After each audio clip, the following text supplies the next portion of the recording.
ARANOTE was a globally conducted study outside the US looking at darolutamide 600 milligram BID, its approved dose in NMCRPC and an MHSPC as a triplet from the ARASENS study.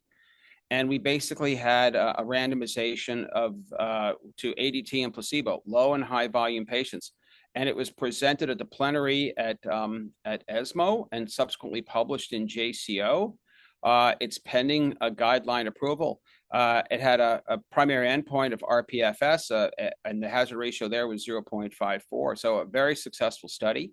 Here in the US, myself and Raina McKay, we're the co-PIs on a 200 open label study called ARASEC, which is a doublet of darolutamide 600 milligram BID and ADT in low and high volume patients. And we're doing a match adjusted independent control, a MAKE, as some would call it, to the monotherapy arm from CHARTED, which has been agreed upon by the FDA. So we'll have our data coming out, this year to correlate with the data from ARANOTE. So I think it's going to be great. Ultimately, I'm very optimistic that you'll see the combination doublet of ADT darolutamide be added to an option for the combination that we already have in ADT and abiraterone per the Latitude trial and Stampede, and ADT and enzalutamide per the Arches and Enzamet study, and ADT apalutamide per the Titan study. So it's really great for patients and healthcare providers.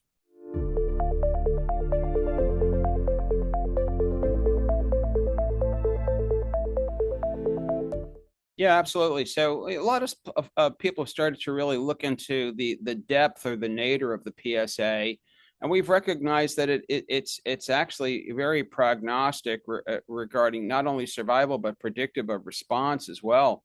So we looked at the 0.2 or less, and upwards of 60% in the combination Daro ADT had PSA nadirs of less than 0.2.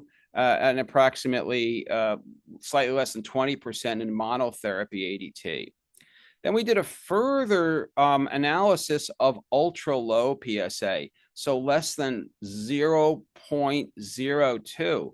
And we looked at PSA progression, or what some people call PSA PFS. We looked at radiographic progression-free survival, and we also looked at time to castration resistance.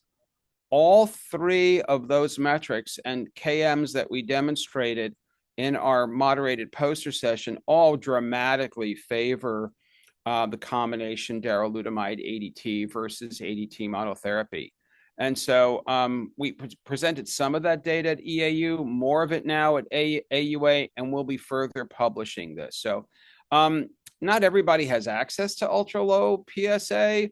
But I think if you can get it early on when you start therapy, it's a really great metric to tell patients, wow, you're really responding remarkably well, and you'll probably be on this for a very good amount of time. It's always a question patients ask, and here's the reason why. A greater delay to the onset of PSA progression, radiographic progression, and time to castration resistance.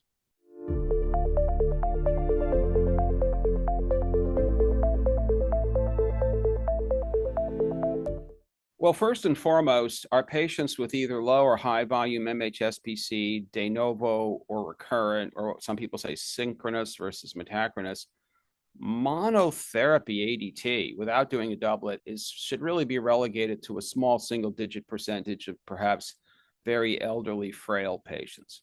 And assuming that accessibility isn't an issue, it's really great. All this data shows that concomitant start, not waiting, but concomitant start of these AR blockers, whether it's abiraterone, enzalutamide, apalutamide, or now potentially darolutamide, is markedly better for our patients versus monotherapy ADT.